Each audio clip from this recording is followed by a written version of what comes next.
Hili ni jambo kubwa sana na inapaswa kumsalia Mtume Muhammad sallallahu alaihi wasallam. Kwa majina anaitwa Salim Abdallah almaarufu Spider wa Simba kutoka Kapu la Magoli.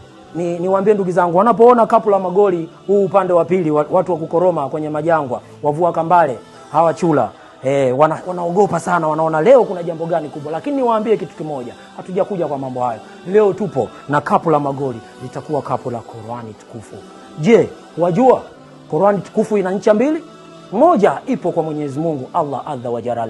Ya pili ipo mikononi mwako.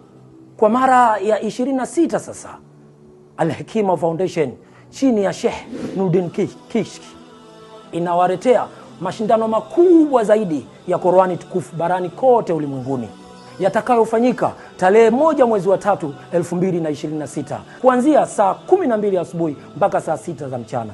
Insha Allah, insha Allah, insha Allah.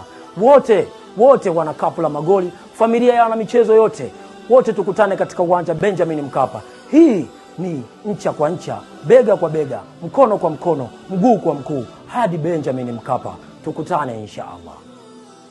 Shika ncha yako na shika ncha yangu. Qur'an ni ncha kwa ncha, bega kwa bega, mkono kwa mkono, mguu kwa mguu, hadi kwa Mkapa.